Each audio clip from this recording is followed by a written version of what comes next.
नमस्कार, मैं हूं आपके साथ शिप्रा झा। मकर संक्रांति का पर्व देश भर में हर्षोल्लास के साथ मनाया जा रहा है और मकर संक्रांति पर 19 साल बाद अद्भुत संयोग बन रहा है। और ऐसे में मकर संक्रांति का ये पर्व इस बार काफी खास होने जा रहा है। मकर संक्रांति पर्व बड़े ही उत्साह के साथ पूरे देश में अलग अलग नामों से मनाया जाता है और इस साल मकर संक्रांति पर पुष्य नक्षत्र का संयोग बन रहा है। ऐसे में कुछ विशेष काम आपको जरूर करना चाहिए।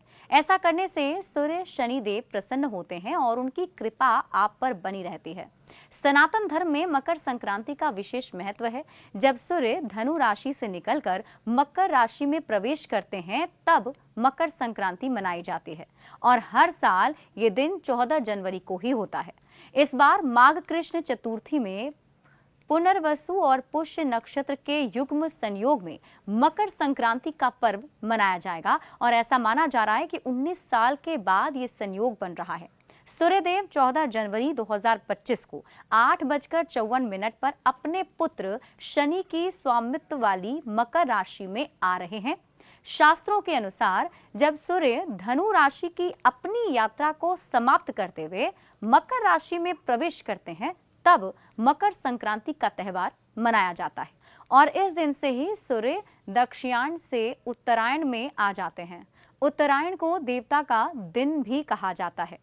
मकर संक्रांति और पुष्य नक्षत्र एक साथ इस साल मकर संक्रांति पर खास तरह के शुभ संयोग बन रहे हैं। जैसा कि हमने आपको बताया कि 19 साल के बाद ये संयोग बन रहा है, तो ऐसे में आपके लिए मकर संक्रांति का ये पर्व इस बार काफी खास रहने वाला है। शुभ संयोग से होने वाले मकर संक्रांति पर दान, स्नान और जप करने का महत्व भी काफी ज्यादा बढ़ जाता है। मतलब ये कि मकर संक्रांति के दिन आप स्नान दान करते हैं तो आपको इसका विशेष लाभ मिलता है। इस साल संक्रांति पर पुष्य नक्षत्र रहेगा और इसकी शुरुआत 14 जनवरी को सुबह 10:17 से होने वाली है। यानी कि 14 जनवरी की सुबह 10:17 से इस शुभ घड़ी का जो है शुभारंभ होने वाला है और इसकी समाप्ति 15 जनवरी को सुबह 10:28 पर होने वाली है। मकर संक्रांति के दिन प्रसाद के रूप में खाए जाने वाली खिचड़ी सेहत के लिए काफी फायदेमंद होती है।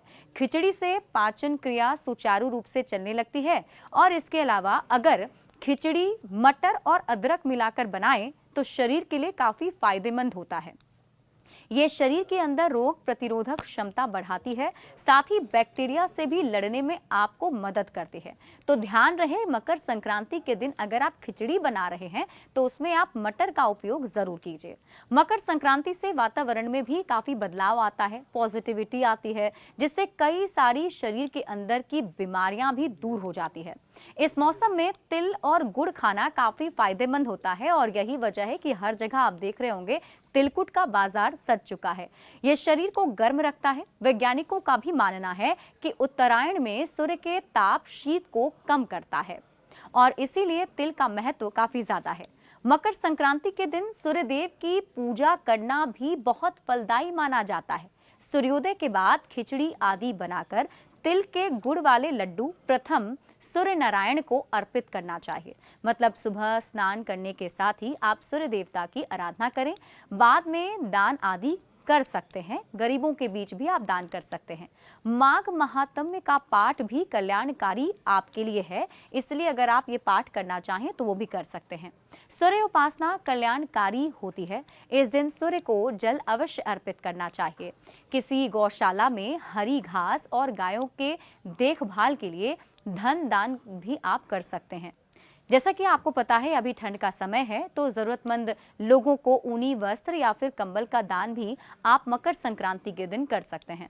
पिता पुत्र से संबंधित है मकर संक्रांति का पर्व। जी हाँ, मकर संक्रांति के दिन सूर्य धनु राशि से निकलकर अपने पुत्र शनि की राशि मकर में प्रवेश कर 1 मास निवास करते हैं और इसीलिए इस पर्व को पिता और पुत्र की आपसी मतभेद को दूर करने और अच्छे संबंध स्थापित करने की सीख देता है। सूर्य के मकर राशि में आने पर शनि से संबंधित वस्तुओं के दान और सेवन से सूर्य के साथ शनि देव की कृपा भी प्राप्त होती है। तो ऐसे में मकर संक्रांति के दिन अगर आप सुबह उठकर स्नान करते हैं, फिर सूर्यदेव की प्रार्थना करते हैं, उनकी आराधना करते हैं, तो आपको इसका विशेष लाभ मिलेगा।